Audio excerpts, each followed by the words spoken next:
नमस्कार दोस्तों, स्वागत है आप सबका एक बार फिर से टेक्निकल में। दिन भर क्या रहा स्पेस, डिफेंस और इंटरनेशनल गलियारे से इस वीडियो में हम एक एक करके जान लेते हैं। सबसे पहले डिफेंस अपडेट की बात करते हैं तो वार ये है भारतीय नौसेना की सबमरीन्स यानी कि पनडुब्बियों को लेकर।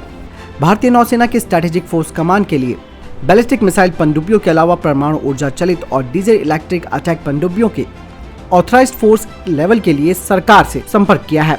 जिस तरीके से भारतीय वायुसेना को 42 स्क्वाड्रंस की जरूरत है, इसी तरह से अब नौसेना के लिए भी एक नई योजना बनाई जा रही है, जिसमें कि 6 न्यूक्लियर पावर अटैक सबमरीन्स और 18 डीजल अटैक पनडुब्बियों के लिए अप्रूवल दिया जा सकता है। डीजल सबमरीन्स के लिए एयर इंडिपेंडेंट प्रपोजन सिस्टम यानी कि AIP इसमें शामिल है, जो कि सुनिश्चित करेगा कि ये पनडुब्बी अधिक समय तक पानी में रह सके और ये परमाणु संचालित पनडुब्बियों की तुलना में शांत है।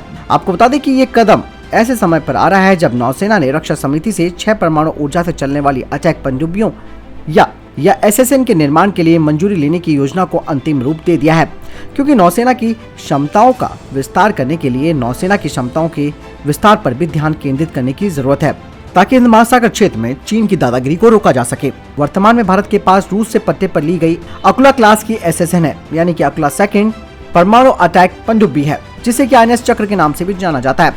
और वहीं स्कॉर्पियन श्रेणी की पनडुब्बी INS कलवरी सहित 15 डीजल इलेक्ट्रिक पनडुब्बियां भारत के बेड़े में मौजूद है, जबकि कलवरी श्रेणी की 3 पनडुब्बियों को चालू कर दिया गया है। बाकी की 3 को AIP प्रणाली से लैस किया जाएगा, जो पनडुब्बी को SSN की तुलना में और अधिक घातक बनाती है, क्योंकि इसका कम रडार क्रॉस सेक्शन इसका पता लगाने को असंभव कर देता है।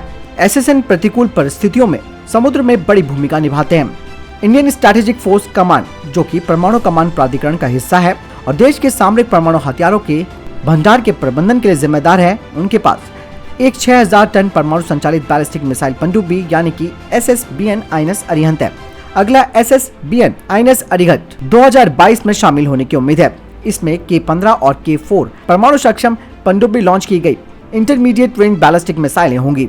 K-15 की सीमा 1500 किलोमीटर होने की संभावना है, जबकि K-4 की अधिकतम सीमा 3500 किलोमीटर है। दोनों ही मिसाइलों को DRDO के द्वारा विकसित किया जा रहा है।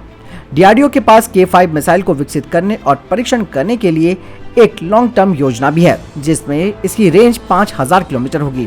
भारत का रणनीतिक सहयोगी फ्रांस भारत के साथ SSN को संयुक्त रूप से डिजाइन और विकसित करने के लिए तैयार है।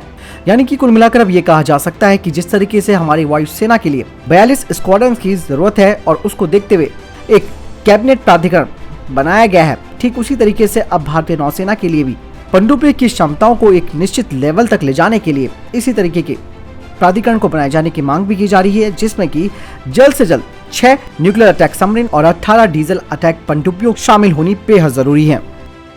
अगले अपडेट की बात करते हैं तो वो रूस को लेकर आ रही है। हाल ही में रूस के विदेश मंत्री ने भारत में अपने समकक्ष S जयशंकर के साथ मुलाकात की और साथ ही प्रधानमंत्री नरेंद्र मोदी के साथ भी बातचीत की। आपको बता दें कि इस साल के अंत में रूस के राष्ट्रपति व्लादिमीर पुतिन भारत आने वाले हैं और उम्मीद की जा रही है कि दोनों देश 33 रशियन फाइटर जेट्स के एक लंबे सौदे को जल्द से जल्द मंजूरी देंगे। रूस ने भारतीय वायुसेना के लिए फाइटर जेट बना रखे हैं। भारतीय वायुसेना ने 12 सुखोई Su-30 MKI खरीदने की योजना बनाई है, जिसके बाद में नासिक में राज्य के स्वामित्व वाली HAL के द्वारा असेंबल किट में आपूर्ति की जाएगी। इस साल की शुरुआत में HAL को पिछले 2 सुखोई 30 MKI को भारतीय वायुसेना को सौंपने के बाद रॉ मटेरियल स्टेजेस से 140 सुखोई 30 MKI का उत्पादन खत्म हो गया है। HAL रूस के IR-कुट ने भारत में 12 सुखोई 30 MKI असेंबली किट की डिलीवरी के लिए औपचारिक मूल्य पर बातचीत भी शुरू कर दी है। भारतीय वायुसेना ने 21 MiG-29 एयरफ्रेम खरीदने की योजना बनाई है, जिनका प्रोडक्शन नहीं हुआ है और ये अभी भी बेहतर कंडीशन में पड़े हुए हैं। भारतीय वायुसेना के इंजीनियरों ने रूस में मिग कॉम्प्लेक्स का भी दौरा किया, जहाँ इन्हें रखा गया है और इसका उपयोग करने के लिए अच्छी स्थिति में इन्हें पाया गया। रूस इसे भारत में भेजने से पहले इंजन, रडार और अन्य प्रणालियों को इंटीग्रेटेड करेगा और भारत में MiG-29 UPG के वर्तमान में उन्नत UPG मानक बेड़े के साथ बराबर करके देगा। अगली खबर भारत और बहरीन को लेकर आ रही है। भारत और बहरीन ने द्विपक्षीय सुरक्षा और सुरक्षा सहयोग को मजबूत करने पर सहमति व्यक्त की है, जिसमें समुद्री सुरक्षा में नियमित परामर्श, समुद्री डकैती और आतंकवाद का मुकाबला करना शामिल है। भारत के विदेश मंत्री S जयशंकर और उनके बहरीन समकक्ष अब्दुल्ला लातिफ बिन राशिद अल जायनी द्वारा देश की राजधानी दिल्ली में भारत बहरीन उच्च संयुक्त आयोग की एक बैठक में तय किया गया था। बैठक के बाद जारी एक संयुक्त बयान में कहा गया कि दोनों पक्षों ने माना कि द्विपक्षीय सुरक्षा बातचीत ने खुफिया साझाकरण के क्षेत्र में सहयोग के साथ साथ साइबर सुरक्षा सहित नए क्षेत्रों की पहचान करने में सहयोग को एक संस्थागत बनाने में मदद की है। साथ ही उन्होंने कहा कि उन्होंने समुद्री सुरक्षा और आतंकवाद से मुकाबला करने के क्षेत्र में नियमित परामर्श के माध्यम से द्विपक्षीय रक्षा और सुरक्षा सहयोग को मजबूत करने पर सहमति व्यक्त की है। आपको बता दें कि बहरीन में लगभग 3,50,000 भारतीय हैं। अगली अपडेट की बात करते हैं तो वो सीडीएस जनरल विपिन रावत को लेकर आ रही है। सीडीएस जनरल विपिन रावत ने कहा है कि 100 वस्तुओं की एक और लिस्ट को जारी किया जाएगा जिन्हें की भारत आयात नहीं करेगा और इन्हें भारतीय विक्रेताओं से ही खरीदा जाएगा। साथ ही सीडीएस ने स्पष्ट किया कि अगर भारत में निजी विक्रेताओं को गोला बारूद और अन्य उत्पादनों के लिए 10 साल तक के आदेश दिए गए तो उनके लिए हथियारों और गोला बारूद की योजना बनाना और उत्पादन करना आसान हो जाएगा। अगली अपडेट भी भारतीय सेना को लेकर आ रही है। भारतीय सेना ने जानकारी दी है कि सेना प्रमुख जनरल मनोज मुकुंद नरवणे बांग्लादेश की 5 दिवसीय यात्रा पर रवाना हुए हैं। इस यात्रा का उद्देश्य भारत और बांग्लादेश के बीच सहयोग को और ज्यादा मजबूत बनाना और द्विपक्षीय संबंधों को बढ़ाना है। बता दें कि हाल ही में बांग्लादेश की आजादी की 50वीं वर्षगांठ के उपलक्ष्य में प्रधानमंत्री नरेंद्र मोदी वहां गए थे। हालांकि ये नरवणे की पहली यात्रा नहीं है, इससे पहले भी वे बांग्लादेश जा चुके हैं। अगली अपडेट भी सीडीएस जनरल विपिन रावत को लेकर आ रही है। सीडीएस जनरल विपिन रावत ने कहा कि चीन भारत के खिलाफ साइबर हमला करने में सक्षम है और टेक्नोलॉजी के मामले में दोनों देशों की क्षमताओं में एक बड़ा गैप है। साथ ही उन्होंने कहा कि भारत के नेतृत्व ने देश की सुरक्षा और गरिमा पर अकारण हमले के मद्देनजर महत्वपूर्ण राष्ट्रीय हितों को बरकरार रखने में राजनीतिक इच्छा शक्ति एवं दृढ़ निश्चय का प्रदर्शन भी किया है। सीडीएस जनरल विपिन रावत ने कहा कि भारत और चीन के बीच सबसे बड़ा अंतराल साइबर क्षेत्र में है। साथ ही उन्होंने कहा कि पड़ोसी देश ने नई टेक्नोलॉजी को काफी विकसित किया है और उसमें काफी इन्वेस्टमेंट की है। जनरल रावत ने कहा कि पिछले कुछ सालों में दोनों देशों के बीच क्षमताओं के बीच अंतराल बढ़ा है और टेक्नोलॉजी के क्षेत्र में चीन भारत के मुकाबले आगे हो गया है। साथ ही उन्होंने कहा कि हम जानते हैं कि चीन हम पर साइबर हमला करने में सक्षम है और वो हमारे सिस्टम को बड़े पैमाने पर तबाह भी कर सकता है, लेकिन हम ऐसा सिस्टम तैयार करने का प्रयास कर रहे हैं जिससे कि हमारी साइबर प्रतिरक्षा सुनिश्चित हो सकेगी। अगली खबर प्रधानमंत्री नरेंद्र मोदी को लेकर आ रही है। प्रधानमंत्री नरेंद्र मोदी और सेशल्स के राष्ट्रपति डिजिटल तरीके से आयोजित एक कार्यक्रम में हिस्सा लेने वाले हैं। इस कार्यक्रम के दौरान सेशल्स में भारतीय परियोजनाओं का उद्घाटन किया जाएगा। पीएमओ ने बताया कि डिजिटल तरीके से आयोजित इस कार्यक्रम के दौरान सेशल्स में मजिस्ट्रेट कोर्ट के नए भवन का ई उद्घाटन, सेशल कोस्ट गार्ड को एक फास्ट पेट्रोल वेसल सौंपना, 1 मेगावाट की क्षमता वाले एक सौर ऊर्जा यानी कि सोलर पावर प्लांट को सौंपना और 10 उच्च प्रभाव वाली सामुदायिक विकास परियोजनाओं का उद्घाटन शामिल है।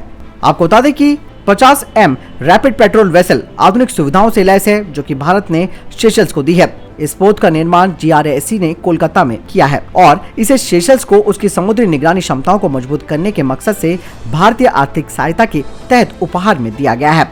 सेशल्स ने रोमेनिविले द्वीप में स्थित 1 मेगावाट की क्षमता वाली जमीन पर लगे सोलर पावर प्लांट का निर्माण अनुदान सहायता के तहत भारत सरकार की ओर से सेशल्स में चलाए जा रहे सोलर PV डेमोक्रेटाइजेशन प्रोजेक्ट के एक हिस्से के रूप में किया है।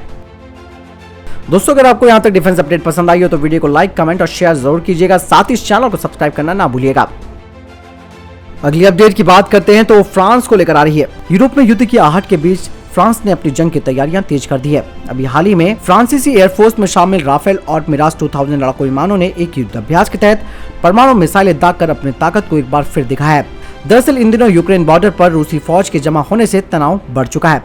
दूसरी तरफ नॉर्वे में अमेरिकी बॉम्बर्स के पहुंचने से गुस्साए रूस ने अपनी नौसेना की उत्तरी फ्लीट को वहां पर तैनात किया हुआ है। फ्रांसीसी वायुसेना की न्यूक्लियर डेटेरेंट फोर्स ने इस ऑपरेशन को अंजाम दिया है। फ्रांस हर साल अपनी परमाणु हमले की क्षमता की जांच के लिए ऑपरेशन पोकर के नाम से 4 बार युद्ध अभ्यास करता है। ये युद्ध अभ्यास अधिकतर रात में किए जाते हैं, जिसके दौरान फ्रांसीसी वायुसेना अपने ऊपर हुए परमाणु हमले के जवाब में सेकंड स्ट्राइक कैपेबिलिटी का टेस्ट करती है। फ्रांसीसी एयरफोर्स ने बताया कि इस एक्सरसाइज में कुल 50 लड़ाकू विमानों ने हिस्सा लिया। ये लड़ाकू विमान फ्रांस के अलग अलग एयरबेस से उड़ान भरकर ऑपरेशन पोकर में शामिल हुए थे। इसमें राफेल WC-135 और A-330 MRTT विमानों के अलावा अवाक्स E-3S और मिराज 2000 लड़ाकू विमान शामिल थे। कुल 6 से 7 घंटे के इस ऑपरेशन में फ्रांसीसी लड़ाकू विमानों ने भूमध्य सागर के ऊपर से उड़ान भरते हुए मध्य फ्रांस में बने टेस्टिंग रेंज में परमाणु हथियारों को फायर किया। फ्रांस की एयरफोर्स और नेवी में तैनात राफेल लड़ाकू विमानों पर 2009 और 2010 से ही न्यूक्लियर एयर लॉन्च क्रूज मिसाइलें लैस की जा चुकी हैं। हाल के दिनों में अपनी मिसाइल की क्षमता को सुधारने के लिए फ्रांस बड़े पैमाने पर हथियारों को टेस्ट कर रहा है। MBDA की नई मीडियम एनर्जी की थर्मोन्यूक्लियर चार्ज वाली मिसाइलें ASN-4G को बनाने पर वो जोर दे रही है और ये मिसाइल ASMPA को रिप्लेस कर देगी। आपको बता दें कि ASN-4G को वर्तमान में मौजूद दुनिया की कोई भी मिसाइल डिफेंस प्रणाली रोक नहीं सकती। हवा से लॉन्च होने के कारण इसकी मारक क्षमता और रेंज अधिक हो जाती है। ऐसे में अगर राफेल लड़ाकू विमान इस मिसाइल से लैस होता है तो इससे फ्रांस की सामरिक शक्ति में बड़ा इजाफा होगा। अगली खबर इजराइल को लेकर आ रही है। यमन में हुती विद्रोहियों की मदद करने के लिए खड़े ईरानी सेना के जहाज साविश पर हमले के मामले में बड़ा खुलासा हुआ है। बताया जा रहा है कि इस हमले को इजराइल की सेना की स्पेशल फोर्स ने अंजाम दिया था। ऐसा माना जाता है कि ये जहाज नौसैनिक अड्डे की तरह से है, जिसका इस्तेमाल ईरान यमन में सक्रिय हुती विद्रोहियों की मदद के लिए और रणनीतिक रूप से बेहद अहम बाब अल मांदेब स्ट्रेट में निगरानी के लिए करता है। इससे पहले इजराइल ने आरोप लगाया था कि ईरान ने उसके एक व्यापारिक जहाज को निशाना बनाया है। यह हमला ऐसे समय पर हुआ है जब अमेरिका और ईरान पहली बार अप्रत्यक्ष तरीके से तेहरान के परमाणु कार्यक्रम को लेकर बातचीत कर रहे हैं। बताया जा रहा है कि इजरायली सैनिकों ने समुद्री सुरंगों का इस्तेमाल करके ईरान के जहाज को निशाना बनाया है। इजराइल के प्रधानमंत्री बेंजामिन नेतान्याहू ने मार्च में ओमान की खाड़ी में एक इजरायली कंपनी के मालवाहक जहाज पर विस्फोट के लिए ईरान को दोषी ठहराया था। इजरायली सेना के प्रवक्ता ने कहा कि सेना विदेशी मीडिया रिपोर्ट पर टिप्पणी नहीं करती है।